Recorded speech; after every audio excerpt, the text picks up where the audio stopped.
ਅਗਲੀ ਖਬਰ ਦੇ ਵੱਲ ਵਧੀਏ ਸ਼ਰਮਾ ਜੀ, ਤੇ ਗੱਲ ਕਰੀਏ ਪੰਜਾਬ ਦੇ ਵਿੱਚ ਇੱਕ ਉਸ ਦੁਖਾਂਤ ਦੀ, ਜਿਹੜਾ ਦੁਖਾਂਤ ਨੇ ਪੰਜਾਬ ਨੂੰ ਲੰਮੇ ਸਮੇਂ ਤੋਂ ਘੇਰਾ ਪਾਇਆ ਹੋਇਆ। ਪੰਜਾਬ ਇੱਕ ਦੁਖਾਂਤ ਚੋਂ ਨਿਕਲ ਗਿਆ, ਦੂਜੇ 'ਚ ਵੜ ਗਿਆ, ਵਾੜ ਦਿੱਤਾ ਗਿਆ ਕਹਿ ਵੀ ਸਕਦੇ ਹਾਂ। ਗੱਲ ਕਰੀਏ ਚਿੱਟੇ ਦੀ। ਚਿੱਟੇ ਬਾਬਤ ਹਾਲਾਤ ਅਕਾਲੀ ਦਲ ਦੇ ਵਿੱਚ ਖਰਾਬ ਹੋਣ ਲੱਗੇ ਸੀ, ਸਰਕਾਰ ਦੇ ਵਿੱਚ। ਕੈਪਟਨ ਦੀ ਸਰਕਾਰ ਦੇ ਵਿੱਚ ਸੁਧਰਨ ਦੀ ਬਜਾਏ ਹੋਰ ਖਰਾਬ ਹੋ ਗਏ। ਹੁਣ ਤਾਂ ਦੱਸਦੇ ਕਿ ਹਾਲਾਤ ਬਹੁਤ ਜ਼ਿਆਦਾ ਖਰਾਬ ਨੇ।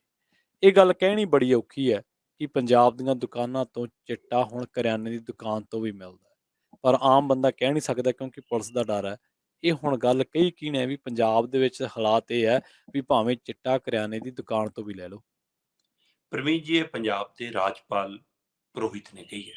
ਠੀਕ ਹੈ, ਅੱਛਾ, ਮੈਂ ਵੀ ਪੰਜਾਬ ਦੇ ਆਮ ਬੰਦਾ ਤਾਂ ਨਹੀਂ ਕਹਿ ਰਾਜਪਾਲ, ਸਕਦਾ। ਬਿਲਕੁਲ ਪੰਜਾਬ ਦੇ ਰਾਜਪਾਲ ਪੁਰੋਹਿਤ ਹੋਰੀ ਉਹਨਾਂ 6 ਸਰਹੱਦੀ ਜ਼ਿਲ੍ਹਿਆਂ ਦੇ ਦੌਰੇ ਤੇ ਨਿਕਲ ਤੁਰੇ ਨੇ, ਜਿਨ੍ਹਾਂ ਦੀ ਉਹਨਾਂ ਨੇ ਗੱਲ ਕੀਤੀ ਸੀ।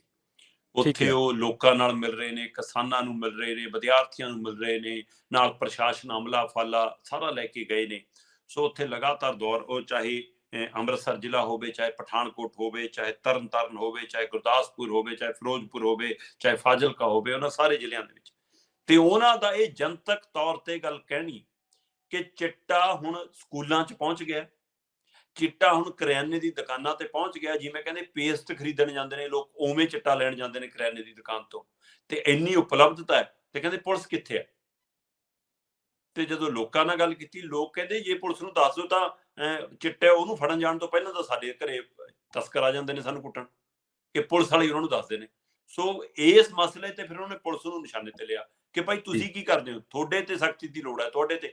ਸੋ ਪੁਲਿਸ ਨੂੰ ਮਤਲਬ ਨਿਸ਼ਾਨੇ ਤੇ ਲੈਣ ਦਾ ਮਤਲਬ ਦੇਸ਼ ਦੇ ਸੂਬੇ ਦੇ ਗ੍ਰਹਿ ਮੰਤਰੀ ਕੌਣ ਨੇ? ਭਗਵੰਤ ਮਾਨ ਨਾਲ ਪੇਚਾ ਪਿਆ ਹੋਇਆ ਰਾਜਪਾਲ ਦਾ।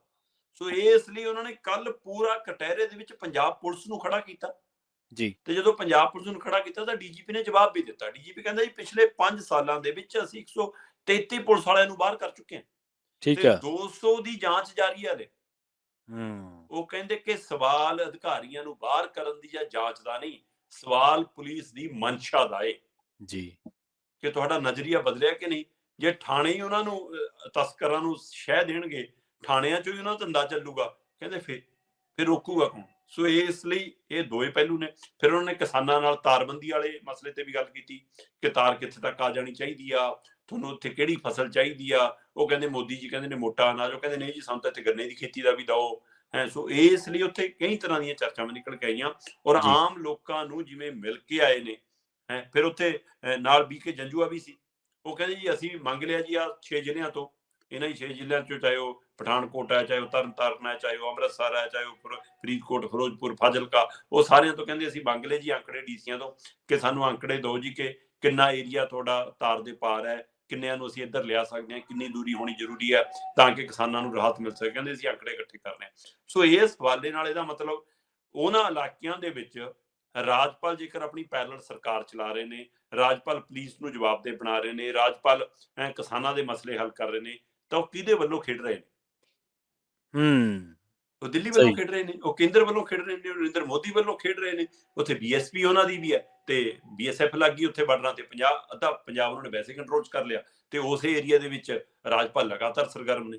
ਸੋ ਮੈਨੂੰ ਲੱਗਦਾ ਕਿ ਇਹ ਵੀ ਇੱਕ ਬੀਜੇਪੀ ਦਾ ਆਉਣ ਵਾਲਾ ਪੈਂਚੜ ਹੈ ਕਿ 24 ਦੇ ਵਿੱਚ ਅਸੀਂ ਬਾਰਡਰ ਏਰੀਆ ਚੋਂ ਵੋਟਾਂ ਕਿਵੇਂ ਖਿੱਚਣੀਆਂ ਨੇ। ਉਹਦੇ ਲਈ ਜੀ। ਪੁਰੋਹਿਤ ਨੂੰ ਉਹਨਾਂ ਨੇ ਇੱਕ ਤਰ੍ਹਾਂ ਨਾਲ ਆਪਣਾ ਚੋਣ ਪ੍ਰਚਾਰਕ ਲਾ ਦਿੱਤਾ। ਰਾਜਪਾਲ ਜਿਸ ਕਦਰ ਤੇਜ਼ ਤਰਾਰ ਭੂਮਿਕਾ ਚ ਆਏ ਨੇ, ਇਹਦੇ ਕਈ ਸਵਾਲ ਵੀ ਨੇ, ਪਰ ਕਈ ਮਸਲਿਆਂ ਤੇ ਇਹ ਵੀ ਲੱਗਦਾ ਕਿ ਜੇਕਰ ਉਹ ਪੰਜਾਬ ਨੂੰ ਲੈ ਕੇ ਫਿਕਰਮੰਦੀ ਜ਼ਾਹਰ ਕਰ ਰਹੇ ਨੇ, ਕੀ ਇਹਦੇ ਨਾਲ ਕੋਈ ਹੱਲ ਵੀ ਹੋਊਗਾ ਜਾਂ ਸਿਰਫ ਇਹ ਗੱਲਾਂ ਬਾਤਾਂ ਨਾਲ ਮੁੜੇ ਆਉਣਗੇ, ਦੇਖਾਂਗੇ। ਜੀ, ਬਿਲਕੁਲ ਚੋਣ ਪ੍ਰਚਾਰ ਦਾ ਜ਼ਰੀਆ ਬਣ ਚੁੱਕੇ ਨੇ। ਰਾਜਪਾਲ ਵੈਸੇ ਵੀ ਅੱਜ-ਕੱਲ੍ਹ ਤੁਹਾਨੂੰ ਪਤਾ ਹੀ ਹੈ ਜੀ, ਬੀਜੇਪੀ ਦੇ ਪਾਰਟੀ ਪ੍ਰਧਾਨਾਂ ਵਾਂਗੂ ਰਿਐਕਟ ਕਰਦੇ ਨੇ ਅੱਜ-ਕੱਲ੍ਹ। ਬਿਲਕੁਲ। ਜਿਵੇਂ